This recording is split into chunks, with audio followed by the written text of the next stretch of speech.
उधर शिमला के संजौली में अवैध मस्जिद निर्माण को लेकर नगर निगम आयुक्त कोर्ट में सुनवाई की गई। इस दौरान कोर्ट की ओर से बड़ा फैसला सुनाते हुए अवैध मस्जिद के 3 फ्लोर हटाने का निर्देश जारी किया। कोर्ट की ओर से कहा गया कि मस्जिद प्रधान की देखरेख में 2 महीने में अवैध निर्माण हटाना होगा। कमिश्नर के आदेश पर संबंधित एरिया के जूनियर इंजीनियर ने मस्जिद के निर्माण की पैमाइश और नक्शे की रिपोर्ट तैयार की थी, जिसको कोर्ट में पेश किया गया, जिसके बाद मामले में कोर्ट ने अपना फैसला सुनाया। वहीं कोर्ट ने स्थानीय निवासियों का आवेदन खारिज कर दिया है, जिसमें उन्हें पक्षकार बनाने की बात कही गई थी। कोर्ट ने कहा कि नियामक और उल्लंघनकर्ता पहले से ही मामले में पक्षकार। आज पहले तो एप्लीकेशन एक आरती गुप्ता संजौली से लोकल रेजिडेंट है, उन्होंने एप्लीकेशन दी थी कि मुझे पार्टी बनाया जाए इस प्रोसीडिंग में और हमारी सुनवाई की जाए। उस एप्लीकेशन का हमने रिप्लाई फाइल किया वक्फ बोर्ड की तरफ से और काफ़ी डिटेल्ड आर्गूमेंट्स के बाद उनकी वो एप्लीकेशन डिसमिस कर गई फॉर द रीज़न कि उनका लोकल स्टैंड आई और उनका राइट कोई नहीं इस प्रोसीडिंग में बनता था। बाकी जो प्रेसिडेंट मस्जिद कमेटी ने ऑलरेडी अंडरटेकिंग दी थी, उस अंडरटेकिंग के मुताबिक जो टॉप की 3 मंजिलें थी जिनको खुद कहा गया था कि इनको हम डिमोलिश खुद कर देंगे, उसके कोर्ट ने ऑर्डर पास किए कि इन 3 मंजिलों को ये वक्फ बोर्ड और मस्जिद कमेटी खुद डिमोलिश करे अपने खर्चे के ऊपर। बाकी वाला जो रेस्ट ऑफ द पोर्शन है वो इन ड्यू कोर्स डिसाइड होगा कोर्ट में। प्रोसीडिंग के लिए अगली डेट ऑफ हियरिंग है 21 दिसंबर 2024। इस समय हमारे साथ मौजूद है जगपाल पॉल जी। आइए उन्हीं से जानते हैं क्या कुछ वो कहना चाहेंगे। जिस तरह से आज यहाँ पे फैसला आया है और लंबी बहस यहाँ पे की गई, चर्चा हुई है, उसके बाद जो फैसला है, सर बहुत बहुत स्वागत आपका मिचुम में खास बातचीत के लिए।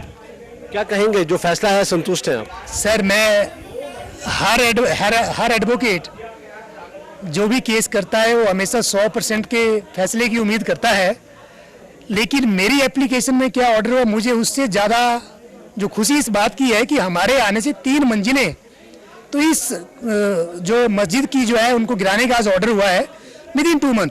और मैं पहले से ही कह रहा हूँ ग्राउंड फ्लोर से लेकर के ये 5वीं मंजिल तक इलीगल है। अगर 3 टूट गई है तो 2 भी टूटेगी, और जो 2 फ्लोर को तोड़ने का जो ऑर्डर है तो मुझे लगता है 21 दिसंबर को आ जाएगा। सर जिस तरह से ये कहा गया है इसे तोड़ने के लिए, तो इसके पीछे क्या रहेगा और कौन इसे तोड़ेगा, किस तरह से जो है वो प्रशासन और पुलिस प्रशासन को भी साथ में लेके तोड़ने के लिए कहा गया? हाँ सर बिल्कुल, आज जो कमिश्नर साहब ने ऑर्डर किया है उसमें ये कहा गया है कि जो संजौली मस्जिद कमेटी के प्रेसिडेंट है, पता नहीं कौन से प्रेसिडेंट है, कोई उनका रिकॉर्ड नहीं है, 3 floor of this illegal constructions, तो अब जो है वो पूरा सुपरविजन का ऑर्डर इनको किया गया है वक्फ बोर्ड के लिए।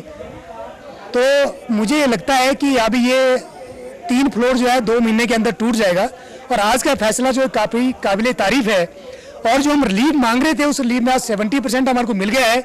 30% जो बचता है मुझे लगता है वो बड़े जल्दी मिल जाएगा। जिस तरह से आपने जिक्र किया था कि हाई कोर्ट का रुख करेंगे, तो क्या अभी भी प्रोविजन है और अभी भी जो है वो कहीं ना कहीं हो सकता है कि हाई कोर्ट जाए?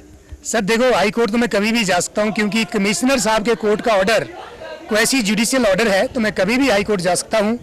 लेकिन मुझे लगता है कि अब मुझे 70% की संतुष्टि है, तो अब मैं विचार करूँगा अपने पार्टियों से बात करके कि क्या हमें जाना चाहिए नहीं जाना चाहिए। लेकिन जो हम चाहते थे और जो हमने अपनी एप्लीकेशन में लिखा था उसका 70% का रिलीफ हमें आज मिल चुका है। बहुत बहुत धन्यवाद। Thank you.